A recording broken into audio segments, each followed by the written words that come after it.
if we're looking at like how the founders thought about the Second Amendment, there were debates about the Second Amendment that cited many reasons why you protect the right to bear arms. That you protect the right to bear arms from hunting and fishing, that you protect the right to bear arms as kind of a safeguard against your government, although in 2018, if the American government's coming for you, I don't think your personal weaponry is going to help you very much, but there's this idea that you weapons to protect you against a tyrannical government, you hold on to your weapons to hunt or to fish, you hold on to your weapons because you want to, we still had, a much stronger local militia culture then. But if we're talking about what the Second Amendment means in 2018, so this is an area of constitutional law which I think is very underdeveloped. So in the 1930s, the Supreme Court said it's constitutional to ban machine guns and to ban fully automatic weapons. In the 1960s, the Supreme Court said it is constitutional to forbid the mailing of guns.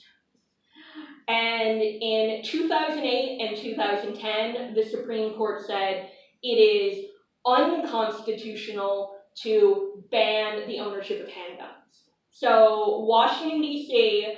and Chicago, both at various points just flat out banned the ownership of handguns. The Supreme Court said that's unconstitutional.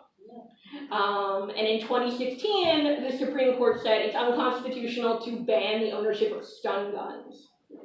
So that's basically it in terms of the kind of bright lines the Supreme Court has laid out. And what that means in practice is there is so much variation at the state level in terms of the ease or difficulty of getting a gun. So like here in New York, we have some of the strictest gun control laws in the entire country.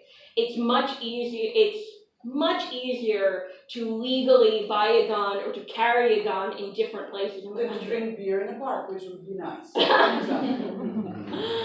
Yeah, so basically what I think the 2018 status of gun politics in America is the divisions between proponents of stricter gun control and lenient gun control have very deeply rooted, culturally different feelings about firearms, and these are reflected in a great deal of variation in state-level gun control policies, and there's a relative absence of guidance from the Supreme Court because they just don't hear a lot of Second Amendment cases. So what you've had is, in the absence of a lot of uniform federal standards, you just have a lot of state-to-state variation where seemingly states that are already like pretty pro-gun control are just doubling down. So like my state, New Jersey, just passed a raft of gun control laws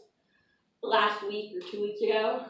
And states that have very loose restrictions on guns are just maintaining their lack of restrictions. And I think if we're talking about gun control, if we're talking about public opinion, there's an intensity variation between those who support gun control measures and those who oppose them.